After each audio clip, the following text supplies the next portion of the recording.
For the most wild, yet most homely narrative which I am about to pen, I neither expect nor solicit belief. Mad indeed I would be to expect it, in a case where my very senses reject their own evidence. Yet, mad I am not, and very surely I do not dream. But tomorrow I may die, and today I would unburden my soul. My immediate purpose is to place before the world, plainly, succinctly, and without comment, a series of mere household events. In their consequences, these events have terrified, have tortured, have destroyed me. Yet I will not attempt to expound them. To me, they have presented little but horror. To many, they will seem less terrible than Baroque's. Hereafter, perhaps, some intellect may be found which will reduce my phantasm to the commonplace, some intellect more calm, more logical, and far less excitable than my own, which will perceive in the circumstances I detail with awe nothing more than an ordinary succession of very natural causes and effects. From my infancy, I was noted for the docility and humanity of my disposition. My tenderness of heart was even so conspicuous as to make me the jest of my companions. I was especially fond of animals, and was indulged by my parents with a great variety of pets. With these I spent most of my time, and never was so happy as when feeding and caressing them. This peculiarity of character grew with my growth, and in my manhood I derived from it one of my principal sources of pleasure. To those who have cherished an affection for a faithful and sagacious dog, I need hardly be at the trouble of explaining the nature or the intensity of the gratification thus derivable. There is something in the unselfish and self-sacrificing love of a brute which goes directly to the heart of him who has frequent occasion to test the paltry friendship and gossamer fidelity of mere man. I married early and was happy to find my wife a disposition not uncongenial with my own. Observing my partiality for domestic pets, she lost no opportunity of procuring those of the most agreeable kind. We had birds, goldfish, a fine dog, rabbits, a small monkey, and a cat. This latter was a remarkably large and beautiful animal, entirely black and sagacious to an astonishing degree. In speaking of his intelligence, my wife, who at heart was not a little tinctured with superstition, made frequent allusion to the ancient popular notion which regarded all black cats as witches in disguise. Not that she was ever serious upon this point, and I mention the matter at all for no better reason than it just happens just now to be remembered. Pluto, this was the cat's name, was my favorite pet and playmate. I alone fed him, and he attended me wherever I went about the house. It was even with difficulty that I could prevent him from following me through the streets. Our friendship lasted in this manner for several years, during which my general temperament and character, through the instrumentality of the fiend intemperance, I had, I blush to confess it, experienced a radical alteration for the worse. I grew day by day more moody, more irritable, more regardless of the feelings of others. I suffered myself to use intemperate language to my wife. At length, I even offered her personal violence. My pets, of course, were made to feel the change in my disposition. I not only neglected, but ill-used them. For Pluto, however, I still retained sufficient regard to restrain me from maltreating him, as I made no scruple of maltreating the rabbits, the monkey, or even the dog when by accident or through affection they came in my way. But my disease grew upon me, for what disease is like alcohol, and at length even Pluto, who was now becoming old and consequently somewhat peevish, even Pluto began to experience the effects of my ill temper. One night, returning home much intoxicated from one of my haunts about town, I fancied that the cat avoided my presence. I seized him when, in his fright at my violence, he inflicted a slight wound upon my hand with his teeth. The fury of a demon instantly possessed me. I knew myself no longer. My original soul seemed at once to take its flight of my body, and a more than fiendish malevolence, gin-nurtured, thrilled every fiber of my frame. I took from my waistcoat pocket a penknife, opened it, grasped the poor beast by the throat, and deliberately cut one of its eyes from the socket. I blush, I burn, I shudder when I pen the damnable atrocity. When reason returned with the morning, when I had slept off the fumes of the night's debauch, I experienced a sentiment half of horror, half of remorse for the crime of which I had been guilty. But it was, at best, a feeble and equivocal feeling, and the soul remained untouched. I again plunged into excess and soon drowned in wine all memory of the deed. In the meantime, the cat slowly recovered. The socket of the lost eye presented, it is true, a frightful appearance, but he no longer appeared to suffer any pain. He went about the house as usual, but, as might be expected, fled in extreme terror at my approach. I had so much of my old heart left as to be at first grieved by this evident dislike on the part of a creature which had once so loved me. But this feeling soon gave place to irritation, and then came, as if to my final and irrevocable overthrow, the spirit of perverseness. Of this spirit philosophy takes no account, yet I am not more sure that my soul lives than I am that perverseness is one of the primitive impulses of the human heart, one of the indivisible primary faculties or sentiments which give direction to the character of man. Who has not 100 times found himself committing a vile or silly action for no other reason than because he knows he should not? Have we not a perpetual inclination in the teeth of our best judgment to violate that which is law merely because we understand it to be such? This spirit of perverseness, I say, came to my final overthrow. It was this unfathomable longing of the soul to vex itself, to offer violence to its own nature, to do wrong for the wrong's sake only, that urged me to continue and finally consummate the injury I had inflicted upon the unoffending brute. One morning, in cold blood, I slipped a noose about its neck and hung it to the limb of a tree. Hung it with the tears streaming from my eyes and with the bitterest remorse in my heart. Hung it because I knew that it had loved me, and because I felt it had given me no reason of offense. Hung it because I knew that in so doing I was committing a sin, a deadly sin that would so jeopardize my immortal soul as to place it, if such a thing were possible, even beyond the reach of the infinite mercy of the most merciful and most terrible God. On the night of the day on which this cruel deed was done, I was aroused from sleep by the cry of fire. The curtains of my bed were in flames, the whole house was blazing. It was with great difficulty that my wife, a servant, and myself made our escape from the conflagration. The destruction was complete, my entire worldly wealth was swallowed up, and I resigned myself thenceforward to despair. I am above the weakness of seeking to establish a sequence of cause and effect between the disaster and the atrocity. But I am detailing a chain of facts, and wish not to leave even a possible link imperfect. On the day succeeding the fire, I visited the ruins. The walls, with one exception, had fallen in. The exception was found in a compartment wall, not very thick, which stood about the middle of the house and against which had rested the head of my bed. The plastering had here, in great measure, resisted the action of the fire, a fact which I attributed to its having been recently spread. About this wall a dense crowd were collected, and many persons seemed to be examining a particular portion of it with very minute and eager attention. The words "strange" and "singular" and other expressions excited my curiosity. I approached and saw, as if graven in bas relief upon the white surface, the figure of a gigantic cat. The impression was given with an accuracy truly marvelous. There was a rope about the animal's neck.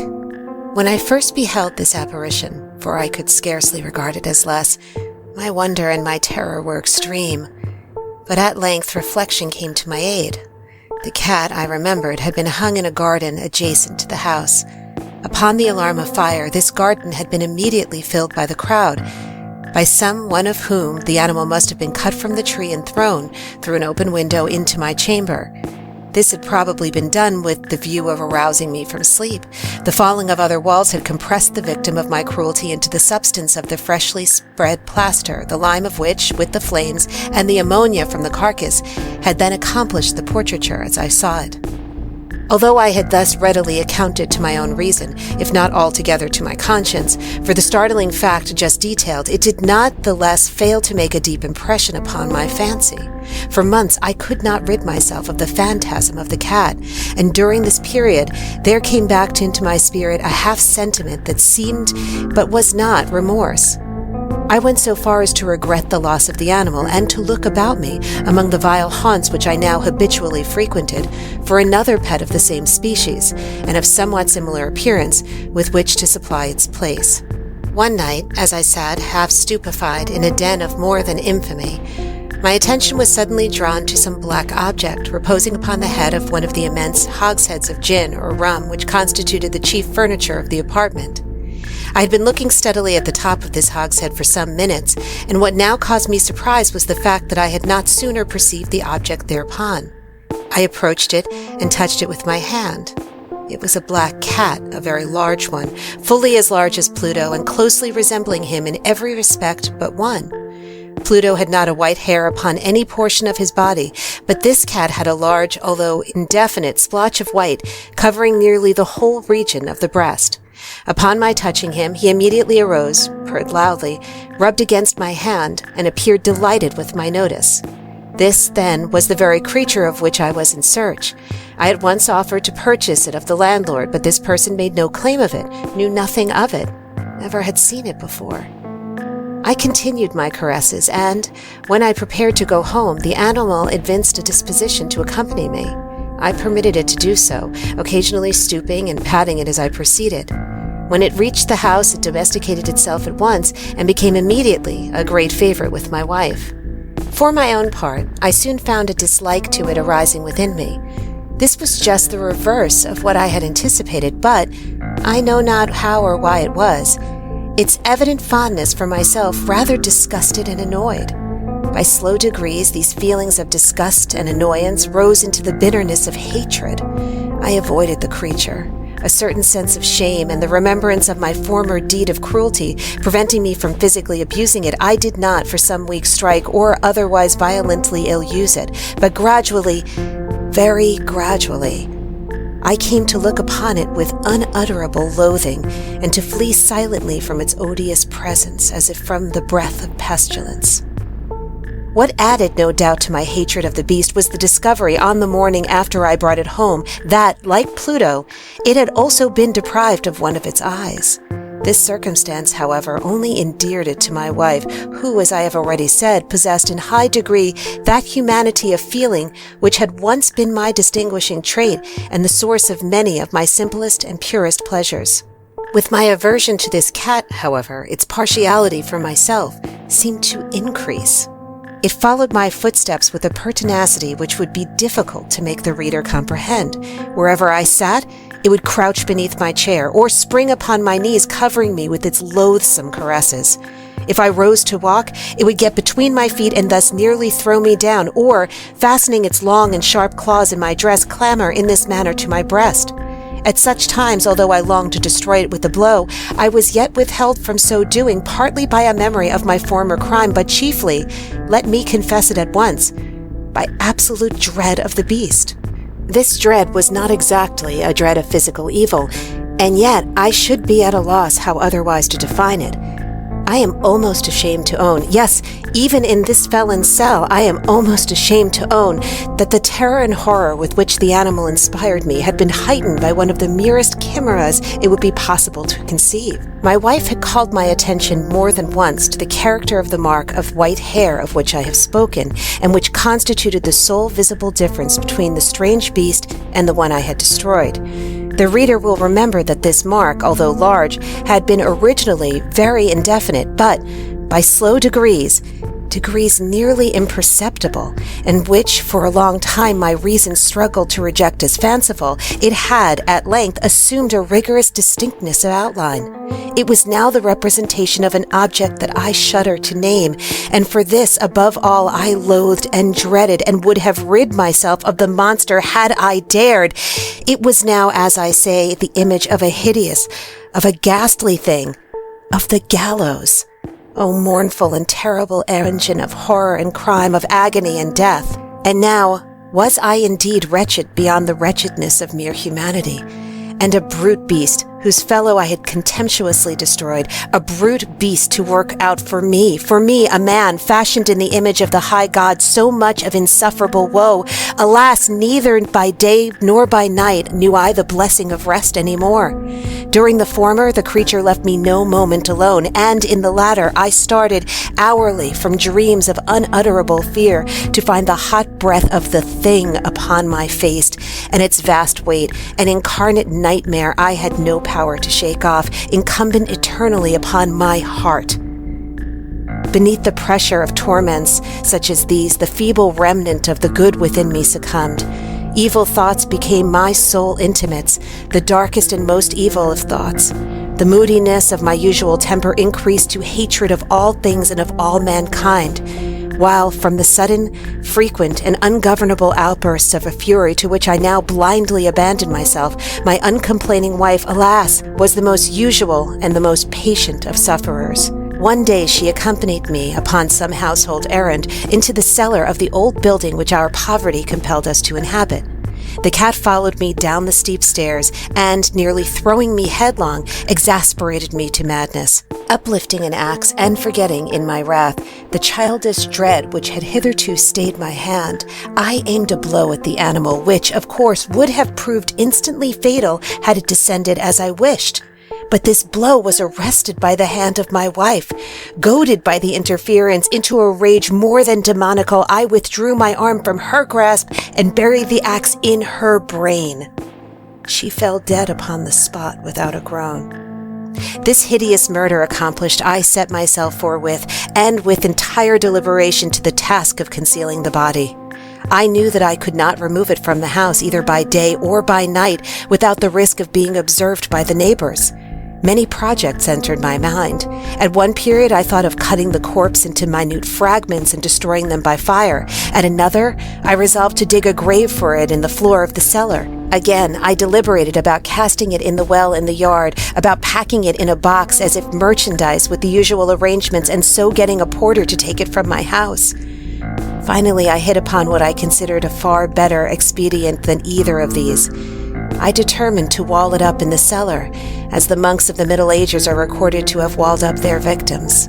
For a purpose such as this, the cellar was well adapted. Its walls were loosely constructed and had lately been plastered throughout with a rough plaster which the dampness of the atmosphere had prevented from hardening.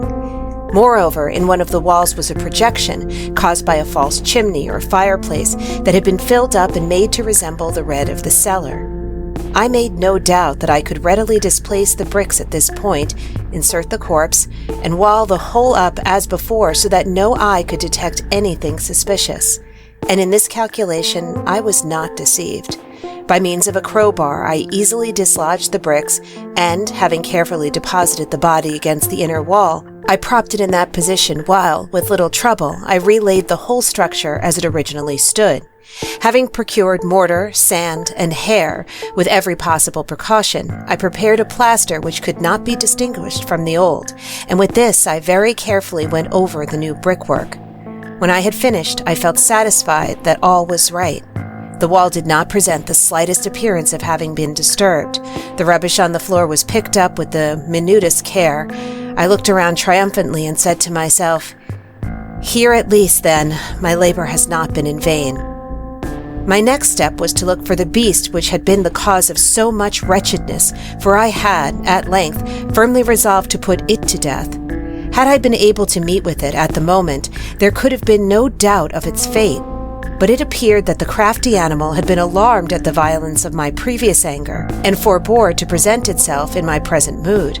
It is impossible to describe or to imagine the deep, blissful sense of relief which the absence of the detested creature occasioned in my bosom.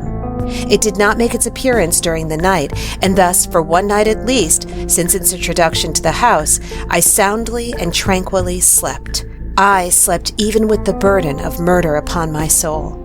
The second and the third day passed, and still my tormentor came not. Once again I breathed as a free man. The monster, in terror, had fled the premises forever. I should behold it no more. My happiness was supreme. The guilt of my dark deed disturbed me but little. Some few inquiries had been made, but these had been readily answered. Even a search had been instituted, but of course nothing was to be discovered. I looked upon my future felicity as secured. Upon the 4th day of the assassination, a party of the police came very unexpectedly into the house and proceeded again to make rigorous investigation of the premises. Secure, however, in the inscrutability of my place of concealment, I felt no embarrassment whatever. The officers bade me accompany them in their search. They left no nook or corner unexplored. At length, for the 3rd or 4th time, they descended into the cellar. I quivered not in a muscle. My heart beat calmly as that of one who slumbers in innocence. I walked the cellar from end to end. I folded my arms upon my bosom and roamed easily to and fro. The police were thoroughly satisfied and prepared to depart. The glee at my heart was too strong to be restrained. I burned to say that if but one word by way of triumph, and to render doubly sure their assurance of my guiltlessness. "Gentlemen," I said at last, as the party ascended the steps, "I delight to have allayed your suspicions. I wish you all health and a little more courtesy. By the by, gentlemen, this is a very well-constructed house." In the rapid desire to say something easily, I scarcely knew what I uttered at all. "I may say an excellently well-constructed house. These walls— Are you going, gentlemen? These walls are solidly put together." And here, through the mere frenzy of bravado, I rapped heavily with the cane which I held in my hand upon that very portion of the brickwork behind which stood the corpse of the wife of my bosom. But may God shield and deliver me from the fangs of the arch-fiend. No sooner had the reverberation of my blows sunk into silence than I was answered by a voice from within the tomb, by a cry, at first muffled and broken like the sobbing of a child, and then quickly swelling into one long, loud, and continuous scream, utterly anomalous and inhuman, a howl, a wailing shriek, half of horror and half of triumph, such as might have arisen only out of hell, conjointly from the throats of the damned in their agony and of the demons that exult in the damnation. Of my own thoughts it is folly to speak. Swooning, I staggered to the opposite wall. For one instant the party upon the stairs remained motionless through extremity of terror and awe. In the next, a dozen stout arms were toiling at the wall. It felt bodily. The corpse, already greatly decayed and clotted with gore, stood erect before the eyes of the spectators. Upon its head, with red extended mouth and solitary eye of fire, sat the hideous beast whose craft had seduced me into murder, and whose informing voice had consigned me to the hangman. I had walled up the monster within the tomb.